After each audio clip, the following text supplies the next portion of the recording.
Saskatchewan says the province will neither be collecting the federal carbon tax on natural gas nor paying it, a decision which breaks federal emissions law. At the beginning of this year, the province stopped collecting the federal carbon tax from home heating. The province had until today to remit the money from January. Alright, so for today's video, we're actually going to be talking about the Prairie Provinces and how they keep fighting the federal government on the carbon tax situation. And in particular, we're talking about Saskatchewan, as they've just announced that they will no longer be paying the home heating portion of the carbon tax, as they're unhappy with Trudeau's decision last October to give a carve-out for Atlantic Canada people in regards to the home heating. And ever since this announcement was made, the federal government is not too happy about it. I would say that I'm very disappointed to see the position that the government of Saskatchewan has taken, and I would say I'm very disappointed for two different reasons. The first is that the decision not to remit essentially is going to hurt people in Saskatchewan. They will no longer get the rebate.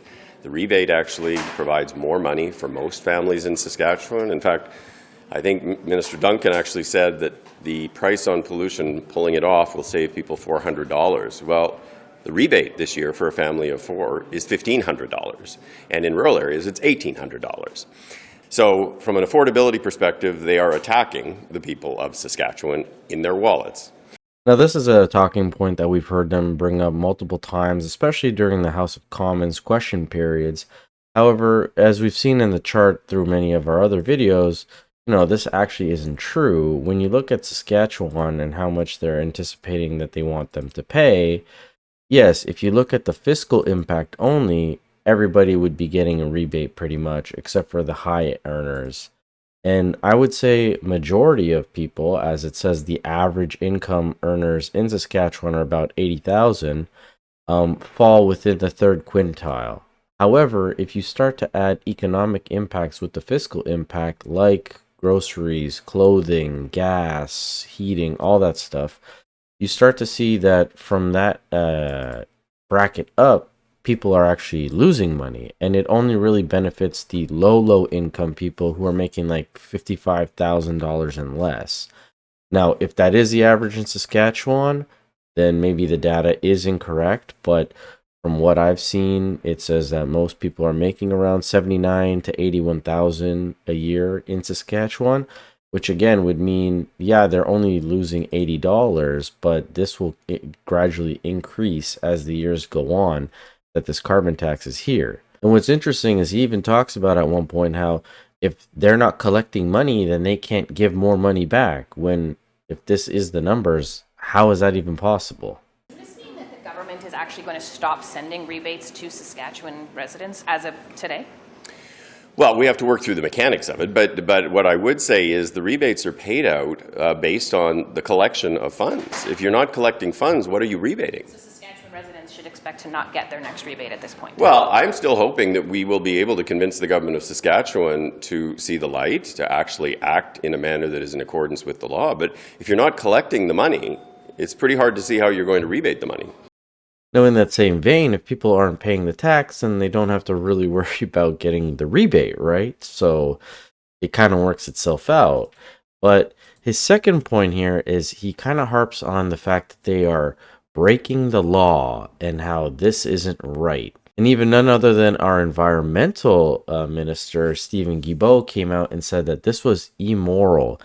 When this guy, as the article states over here, Guilbeault hits height of hypocrisy when a convicted Greenpeace stuntman becomes Canada's environmental minister. The result of the policy's chaos.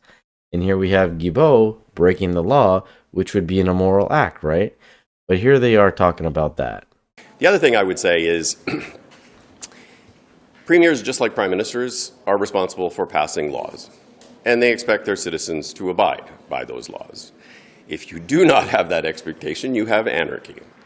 And for a provincial premier to take the position that they will actually simply ignore a law that was upheld by the Supreme Court of Canada is reckless and irresponsible and almost unheard of in the history of this country. Now, this is quite funny to hear because even during the interview with David Cochrane, he just kept repeating over and over and over again how the minister and Saskatchewan and the premier were breaking the law. It could also be resolved, though, by the government of Saskatchewan following the law. Defy the law of the government of Canada. But you're a government and you've got to uphold the law, and you're not doing it now. But this is the law, and you've now announced you're going to break the law.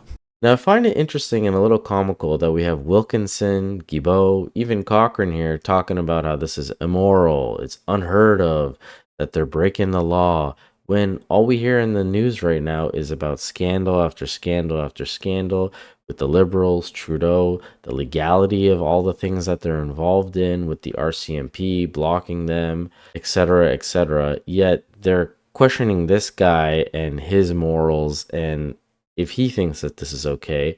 And this is actually what Duncan said, which I thought was pretty good as an answer. When the Prime Minister made his announcement at the end of October of last year, we don't want to be treated like second-class citizens in our own country.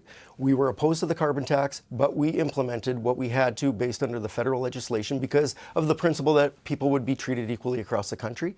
The Prime Minister has gone back on that, and so we're not willing as a provincial government to not stand by our principles. We don't think that there should be a carbon tax for anyone on anything in the country. But that being said, it was implemented and it was fair across the country. The Prime Minister broke that fairness. And with that explanation, I definitely understand where he's coming from. But as he explains a little bit more in regards to the Supreme Court and their ruling, even David Cochrane acknowledges that yes, the Liberal Party did undermine their own policy. One of the reasons why we know we lost at the Supreme Court was that the Supreme Court decided in their wisdom that the ability for one province or one region to essentially exempt themselves could go against the actions that were taken by the rest of the country or by the country as a whole. And so, you know, that was one of the basis for why we lost at the Supreme Court. The Prime Minister has essentially undercut his own argument in terms of why he actually won at the Supreme Court. So we're just looking for the same treatment as what's being given to many Canadians. Look, he's made a political choice, and staunch supporters of the policy on the other side of this argument for you come to the same conclusion, that the Liberals have undermined their policy.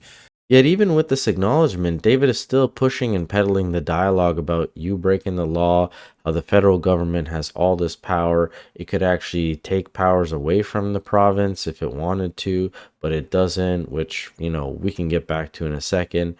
And saying, well, don't you think that this will have a cascading effect basically to all the other provinces? If they see that you can do this, then they'll do this.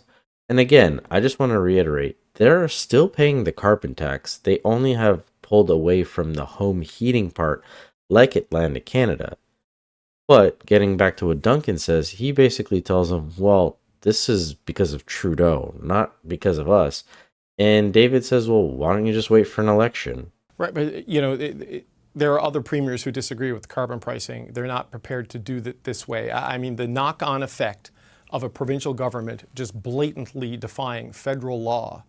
I mean, the federal government has powers like disallowance that it can legally use to dismiss provincial laws that it does not use because it is seen as inappropriate in a modern, you know, political and national context. The precedent of you doing this, the knock-on effect of Saskatchewan doing this, threatens how this country is supposed to work. Well, I would say that started in October when the Prime Minister decided to give a waiver, an exemption for 3 years for part of the country, but not the rest of the country. That's what elections are for. We have an election coming sometime soon, right? If people don't like this and don't think it's fair, they can get rid of them. They can vote them out, and the polls would suggest that that is very likely to happen if an election were held today. So why not win this politically rather than put yourself and your province in a potential legal jeopardy? Because this is about fairness. Now, to me, that sounds like the perfect answer. I don't care about all this other stuff. Fair is fair is fair. If you want to put it across the board, put it across the board, right? But David pushes back about the federal government and how they can punish the province and whatnot and all the fines that could be accumulating. And Duncan basically says, listen, at the end of the day, we're saving our people money. And even Stats Canada showed that what we did is actually benefiting us. But you're a government and you've got to uphold the law, and you're not doing it now. It says in the act you can face fines, you can face jail time. I mean, I know people are struggling with the cost of living, but there is a rebate that will probably either be eliminated or drastically reduced by your decision to withhold the revenue because it's meant to be revenue neutral. I mean, are you prepared to see people go without that money, and are you prepared to pay a fine and go to jail? Well, I would say on the second part, or on the first part, we know that the PBO, for example, has indicated that most Saskatchewan households will actually pay more in carbon tax than they'll see in a rebate. That's going to go up to about $1,400 by 2030. I think they indicate this year it's about $600. We know on Sask Energy bills it's about $400 for a household. So we know it's significant. And in fact, in a year. In a year, but Stats Canada's inflation numbers, which came out in January, indicated that Saskatchewan's inflation rate dropped to 1.9%, below the Canadian average of 2.9%. And Stats Canada themselves indicated that that's largely based on the fact that we took the carbon tax off of energy bills. So we know that this is an affordability issue, and this is going to help people in Saskatchewan. Okay, but just like it's going to help people in Atlantic Canada. Understood, but it is coming back in Atlantic Canada at a certain point. It's just to allow for a transition. But the other thing I'll say on that is that we'll see, because in 3 years from now, the carbon tax will be 3 years higher than what it is today. So it'll be close to probably $100 a ton. We'll see if a government is willing to go from zero to about $100 in 3 years from now. Now, what Duncan is saying there is at the end is very true, that after these 3-year window of a break, once the price spikes up, Atlantic Canada might not be able to handle this kind of stuff, or in regards to the payment. And we're seeing that right now with mortgages, where a lot of people bought their houses late 2019 or early 2020, even maybe 2021, at a super low mortgage rate. And now they're getting closer to the renewal, or they're about to hit the renewal. And Equifax just came out saying like mortgage holders in BC as well as Ontario are had increasingly missed payments during 2023's fourth quarter. And it's not just mortgage payments, it's also credit card payments. As they state, what we are seeing in Ontario and BC in particular is that consumers are coming up to the end of their term periods on their mortgage, whether it's fixed or variable, and they're renewing their mortgage. There are payment shocks that are happening for individuals, and that's something we knew was coming. And for some individuals, unfortunately, it's the tipping point. It says younger consumers tend to have higher mortgage amounts owing and less savings to lean on, which we know, as a lot of videos are coming out where people say they can't afford anything. They can't save, they can't go out, they can't do this. They basically live paycheck to paycheck. And this is where the credit card situation comes in, because then she states, as you tend to get financially stressed, the credit card does tend to be of the first things where we see missed payments coming through. It's definitely a worrying trend. And they say housing prices are higher in BC and Ontario, contributing to the heightened levels of delinquency and missed payments in those provinces. That's just two factors, right?